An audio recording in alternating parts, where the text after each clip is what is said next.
Hello friends, நான் உங்கள் வேலை அகாடமிலேருந்து சுஜிதா பேசுகிறேன். நம்ம டிஎன்பிஎஸ்சிக்கு ஃப்ரீ டெஸ்ட் பேட்ச் கண்டக்ட் பண்ணுறோம். அதில் பாலிட்டியில் அவுட் ஆஃப் சோர்ஸ் சிலபஸ் பார்ப்போம் அப்படின்னு சொல்லியிருந்தோம். அதில் ஃபஸ்ட்டு வீடியோவாக பார்ப்போம், பார்ட் 1. ஓகேவா? அரசியலமைப்பு உருவாக்கத்திற்கு முன் நம் நாட்டில் இருந்த சட்டங்கள். ஓகேவா? ஆங்கில கிழக்கிந்திய ஆட்சி 1773லேருந்து 1858 வரையும். ஓகேவா? இங்கிலாந்து அரசின் ஆட்சி 1858லேருந்து 1947 வரையும், நம்ம சுதந்திரத்துக்கு முன்னாடி. ஓகேவா? இப்போ நம்ம ஃபஸ்ட்டு இதில் என்ன பார்க்க போகிறோம்னா, ஆங்கில கிழக்கிந்திய கம்பெனி ஆட்சி மட்டும் இந்த வீடியோவில் பார்க்க போகிறோம். ஓகேவா? 1773லேருந்து 1858. ஓகேவா? இதில் எத்தனை சட்டங்கள் இருக்குது பாருங்கள். ஒழுங்குமுறை சட்டம் 1773, பிட் இந்தியா சட்டம் 1784, பட்டய சட்டம் 1793, பட்டய சட்டம் 1813, பட்டய சட்டம் 1833, பட்டய சட்டம் 1853. ஓகேவா? ஒழுங்குமுறை சட்டம் 1773 பார்ப்போம். இது யார் பரிந்துரை செய்தனா? இங்கிலாந்து பிரதமர் நார்த் பிரபு பரிந்துரையின் கீழ் உருவாக்கப்பட்டது. ஓகேவா? ஆங்கில கிழக்கிந்திய கம்பெனியின் மீது பிரிட்டிஷ் அரசாங்கத்தின் முதல் சட்டம். ஓகேவா? இந்த சட்டம் இந்திய அரசியலமைப்பின் அடிக்கல் அப்படின்னு சொல்லுவாங்க.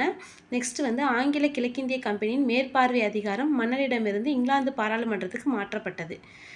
நல்லா பார்த்துங்க. யார்கிட்ட? கிழக்கிந்திய கம்பெனியோட மேற்பார்வை அதிகாரம் மன்னரிடமிருந்து இங்கிலாந்து பாராளுமன்றத்துக்கு மாற்றப்பட்டது. இயக்குனர் குழுவோட பதவிக்காலம் ஓராண்டிலிருந்து 4 ஆண்டுகளாக மாற்றம் செய்யப்பட்டது. ஓகேவா? இப்போ வங்காளத்தோட ஆளுநர் பதவி வங்காள கவர்னர் ஜெனரல் அப்படின்னு மாற்றினாங்க அந்த பதவியை. அப்படி ஃபஸ்ட்டு வங்காளத்தோட கவர்னர் ஜெனரல் யாருன்னா வாரன் ஹாஸ்டிங். ஓகேவா? யார்? ஃபஸ்ட்டு வங்காள கவர்னர் ஜெனரல் வாரன் ஹாஸ்டிங். வங்காள கவர்னர் ஜெனரலுக்கு உதவ 4 பேர் கொண்ட ஆலோசனை குழு இருந்துச்சு. ஓகேவா? 4 பேர் கொண்ட ஆலோசனை குழு உருவாக்குனாங்க. பம்பாய் மற்றும் சென்னை ஆளுநர் கவர்னர் ஜெனரல் கட்டுப்பாட்டில் இருந்தார். பம்பாய் மற்றும் சென்னை ஆளுநர் கவர்னர் ஜெனரல் கட்டுப்பாட்டில் இருந்தார் சொல்கிறாங்க. நெக்ஸ்ட் கல்கத்தாவில் 1774 உச்சநீதிமன்றம் உருவாக்குனாங்க. 1774 உச்சநீதிமன்றம் உருவாக்குறாங்க. முதல் தலைமை நீதிபதியான சர் எலிஜா இம்பே. ஓகேவா? யார்? Sir Elijah Impey. ரெண்டாவது சட்டம் பார்ப்போம். பிட் இந்தியா சட்டம் 1784. இது இங்கிலாந்து பிரதமர் இளைய பிட் உருவாக்குறாரு. நிறைவேற்றம் ஆகஸ்ட் 1784. ஓகேவா? இதோட நோக்கம் இந்தியாவில் சிறந்த அரசாங்கம், பிரிட்டிஷ் இந்திய பகுதியை பாதுகாப்பது. 6 பேர் கொண்ட கட்டுப்பாட்டு வாரியம் உருவாக்கம். எத்தனை பேர்? 6 பேர் கொண்ட கட்டுப்பாட்டு வாரியம் பிட் இந்தியா சட்டத்தில் உருவாக்குறாங்க. இயக்குனர் குழு வணிக நடவடிக்கைகளையும், கட்டுப்பாட்டு வாரியம் அரசியல் நடவடிக்கையும் பார்த்துக்குச்சு. ஓகேவா? இதை 1786 திருத்துறாங்க. அதுக்கு முன்னாடி இந்த பாயிண்ட் முன்னாடி இருக்கிறதுல வரும். இந்த ஆலோசனை குழு முடிவை ஆளுநர் நிராகரிக்கலாம் அப்படிங்கிறது இந்த திருத்தத்துக்கு அப்புறம் வரும். ஓகேவா? ஆலோசனை குழு உறுப்பினர்கள் ஃபர்ஸ்ட் 4 இருப்பாங்களா போன சட்டத்தில், இப்போ 3 குறைச்சிருப்பாங்க. ஓகேவா? திருத்தத்துக்கு அப்புறம் என்ன பண்ணுறாங்கன்னா, ஆலோசனை குழு முடிவை ஆளுநர் நிராகரிக்கலாம். ஓகேவா? ஆளுநர் அதை அப்படியே ஏற்றுக்கணும் அவசியம் கிடையாது. மிகுந்த அதிகாரத்துடன் நியமிக்கப்பட்ட முதல் தலைமை ஆளுநர் யாருன்னா காரன்வாலிஸ் பிரபு. ஓகேவா? காரன்வாலிஸ் பிரபு. நெக்ஸ்ட் பட்டய சட்டம் 1793. ஓகேவா? இது 20 ஆண்டுகள் வணிக உரிமை நீட்டிப்பு. அதாவது ஆங்கில கிழக்கிந்திய கம்பெனி, ஈஸ்ட் இந்தியா கம்பெனி சொல்லுவோம்ல, அவங்களுக்கு 20 ஆண்டு நீங்கள் வணிக உரிமை பண்ணிக்கலாம் அப்படின்னு சொல்கிறாங்க. கவர்னர் ஜெனரல் அதிகாரத்தை அதிகரிக்கிறாங்க. மத மாற்றம் செய்யும் நடவடிக்கையில் ஈடுபடக்கூடாது அப்படின்னு சொல்கிறாங்க. தடையற்ற வர்த்தகத்தில் கம்பெனி ஈடுபடக்கூடாது அப்படின்னு சொல்கிறாங்க. என்னது? தடையற்ற வர்த்தகத்தில் கம்பெனி ஈடுபடக்கூடாதுன்னு சொல்கிறாங்க.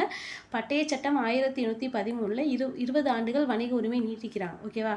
கல்வி மேம்பாட்டுக்காக ஆண்டுக்கு 1 லட்சம் கொடுக்குறாங்க. கிறிஸ்துவ அமைப்புகள் மதத்தை பரப்ப அனுமதி. கிறிஸ்துவ அமைப்புகள் மதத்தை பரப்ப அனுமதி கொடுக்குறாங்க. போன சட்டத்தில் அனுமதி மறுத்தாங்க, இந்த சட்டத்தில் அனுமதி கொடுக்குறாங்க. கம்பெனியின் இராணுவ செலவிற்கு உச்சவரம்பு நிர்ணயிக்கப்பட்டது. ஓகேவா? நெக்ஸ்ட் பட்டய சட்டம் 1833. கம்பெனியின் வணிக நடவடிக்கைகள் மேலும் 20 ஆண்டுகள் நீட்டிக்கிறாங்க. ஓகேவா? வங்காள கவர்னர் ஜெனரல் என்ற பதவி இந்தியாவின் கவர்னர் ஜெனரலாக மாறுது. 1773 ஒழுங்குமுறை சட்டத்தில் வங்காள ஆளுநர் வங்காள கவர்னர் ஜெனரலாக மாறுவார். இதில் வங்காள கவர்னர் ஜெனரல் இந்தியாவோட கவர்னர் ஜெனரலாக மாறுறாங்க. ஓகேவா? இந்தியாவோட ஃபர்ஸ்ட் கவர்னர் ஜெனரல் யாருன்னா வில்லியம் பெண்டிங். ஓகேவா? தலைமை ஆளுநர் ஆலோசனை குழு சட்டப்பணிக்கு ஒரு உறுப்பினர் நியமனம். ஓகேவா? தலைமை ஆளுநரோட ஆலோசனைக்குள்ள சட்டப்பணிக்காக ஒரு உறுப்பினர் நியமனம் பண்ணுறாங்க. ஃபஸ்ட்டு சட்ட உறுப்பினர் யாருன்னா மெக்காலே பிரபு. ஓகேவா? ஃபஸ்ட்டு சட்ட உறுப்பினர் யார்? மெக்காலே பிரபு.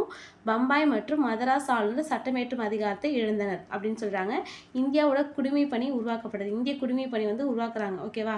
கவர்மெண்ட் எக்ஸாம் 1835 ஆண்டு ஆங்கிலம் இந்தியாவின் ஆட்சி மொழியாக மாற்றப்பட்டது. அதுக்கு முன்னாடி பாரசீகம் தான் நம்மளோட ஆட்சி மொழியாக இருக்கும். 1835 ஆங்கிலமாக மாற்றுறாங்க.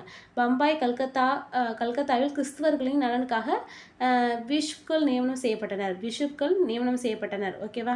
நெக்ஸ்ட் வந்து பட்டய சட்டம் 1853 ஓகேவா. ஆங்கில கிழக்கிந்திய கம்பெனியின் கடைசி சட்டம் தான் 1753 சட்டம். கம்பெனியின் அதிகாரம் பிரிட்டிஷ் மன்னருக்கு மாற்றப்பட்டது ஓகேவா. வங்காள சட்டமன்றம் இந்தியாவின் சட்டமன்றமாக மாற்றம். வங்காள சட்டமன்றம் வந்து இந்திய சட்டமன்றமாக மாற்றுறாங்க. தலைமை ஆளுநருக்குள்ள நிர்வாக செயல் சட்டசபையின் 2ஆக பிரிக்கிறாங்க.